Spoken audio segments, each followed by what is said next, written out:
40 years of McDonald's won't help you stay athletic unless you got them Trump genes, right? Yeah, Trump making enemies where there are none. As much as we want to show the people who, who do have TDS, we also have to acknowledge that it's not like it just came out of nowhere. That Trump is the guy that would create that kind of cognitive dissonance in somebody's mind. So it's not as much as we can, make fun of people and say, oh, they're brainwashed and they're crazy. We do have to understand that this is a very, very controversial figure in front of us. Let me shift gears and ask you, now that Joe Biden's in the office, there was just a poll out, 77% of Americans say that Joe Biden at age 80 is too old to be president. Are they right? Yup. No, not for the reason of old, because I have many friends that are in their 80s. I have friends, Bernie Marcus, that are in their 90s and they're sharp as a tack. I just realized it as he was answering. Obviously, you don't want to say yes because you're not that much younger than him. So great answer to say that it's not about the age, it's about the fact that your brain's broken. I mean, I would say just about what they used to be. No, not old. He's incompetent. He's not too old. He's incompetent. Age is interesting because some people are very sharp and some people do lose it, but you lose it at 40 and 50 also. But no, he's not too old at all. He's grossly incompetent. You look at some of the great. You look at some of the great world leaders. They were in their 80s, and they did. I mean, Churchill. So many people. They were phenomenal in their 80s. There's a great wisdom if you're not in a position like him. But if you go back 25 years, he wasn't the sharpest tack either. Ron DeSantis has come out. I don't know if I agree with that. I mean, certainly he was not the smartest person, but in terms of being a politician, in terms of being snappy, and in terms of having the right things to say, there's a lot of sound bites from Biden. Are they good? Are they great? Are they, no. But there's a clear decline. Out to say that 80-year-olds shouldn't be president, that if you're the nominee, the GOP will lose age as a cudgel to use against Joe Biden. Does he have a fair point? Well, if he's the nominee, they'll lose because he's a lousy candidate. So, I'd rather take on the age issue. See, and what I love about being able to appreciate Trump this time around is that because he doesn't have to be as bombastic, because he's already shown in the past that he can be that guy when he needs to be. The first time around running, he had to go full force because he had to show that despite the fact that he's not perfect, despite the fact that he has no political experience, despite the fact that that he was the guy. This time he has the freedom to step back a little bit. No, he's just incompetent. It's not the age. It's entertaining that, even if he's not trying to be funny, even if he's not trying to, get a soundbite, that he's just honest. He's just honest. And I'm not saying overall, but he'll just tell it like it is. I feel I'm physically extremely good. I feel the same way I did 40 years ago. I mean, I feel as good as I've ever felt. Athletically, I'm just about as good as I ever was. I do certain things. I play golf. I win club championships. All right. I mean, golf is not really athletics, is it? And I beat people that are 25 years younger than me. I hit the ball just as far as I actually think I hit it a little bit further. But just at this club, there's a big club with a lot of good members, a lot of good players. You must have good genes, Mr. President, because you eat McDonald's. I know you love chocolate. You love the Diet Coke. How are you doing that? How? Vlad the Impaler says Trump can't even take the tiniest criticism, and he can't ever admit fault for anything. But two things he will never learn to do. Yeah, that is the very big.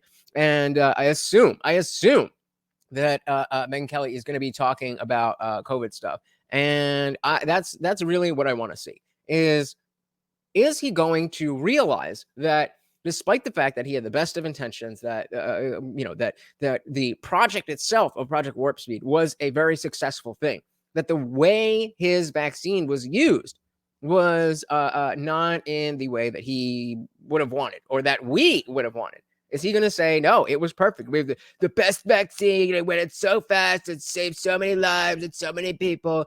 That may be true. That may very well be true. But that is not the tone that we want to hear. when it comes to, again, your criticisms, admitting fault, and understand that a lot of people's lives were ruined and they didn't need to be. A lot of people's lives were ruined and they did not need to be. Ontifo said 40 years of McDonald's won't help you stay athletic.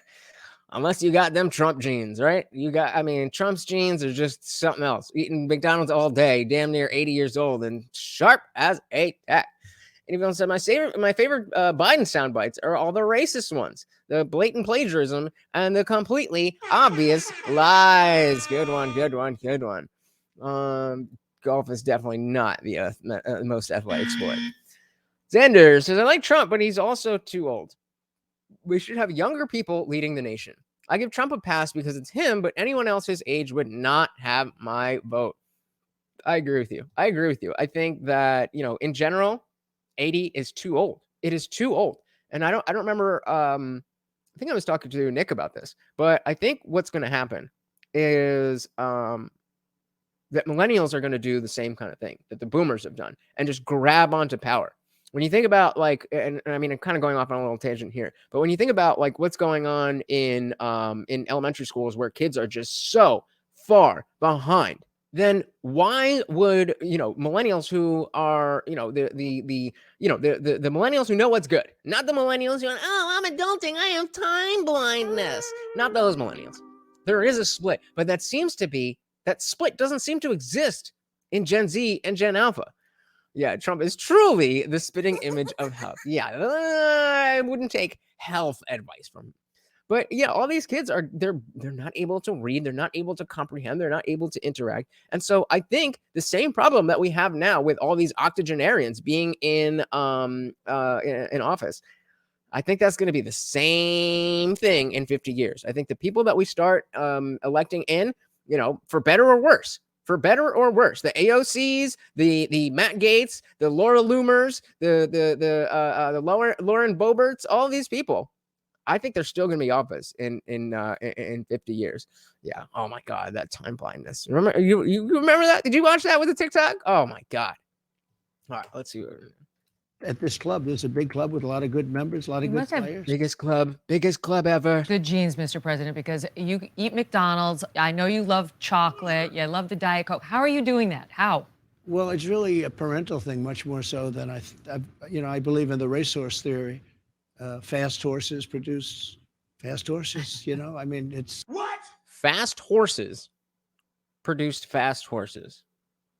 I mean, is that just your resource theory? You mean just you have good genes? Now, what I've heard, and I mean, don't quote me on this, but what I've heard is that he eats fast food like that because he doesn't trust people. So remember, far before he was ever this political person. Hey, shout out to Stephanie Miller. Welcome to the party. Great to see ya. Stephanie says he has tons of enemies.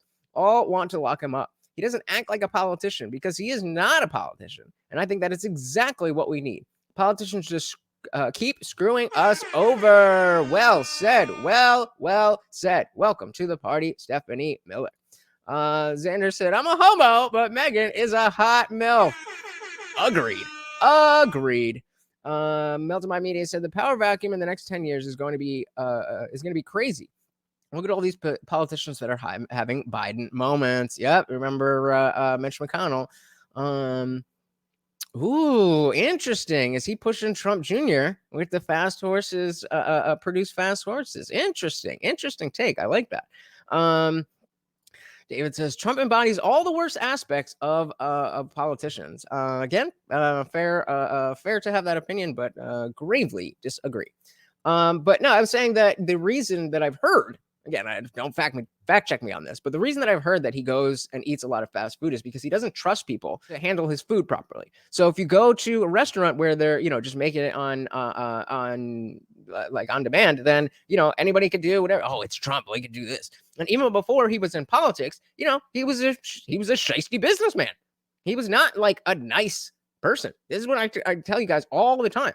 As much as I agree with Stephanie, he is a politician. He has become a politician. Now, I agree with the sentiment of what you're saying, but this is not somebody that I would invite into my house. This is not somebody who I would trust to watch Morty over the weekend.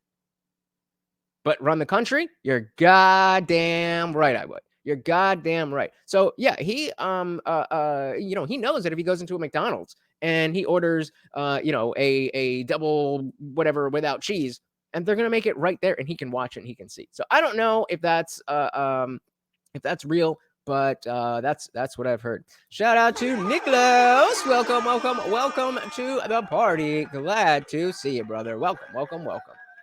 All right, so let's see what he's talking about with this resource theory. Fast horses produce fast horses. I mean, it's a little bit about your parents. My parents were very good. They lived to an old age. My father he lived old. He lived into his 90s, well into his 90s, and my mother lived quite a life. Thanks so much for watching, guys. If you enjoyed that clip, check out the full live stream link in the bio and catch me live every Monday, Wednesday, Friday, 8 p.m. Eastern. See you there.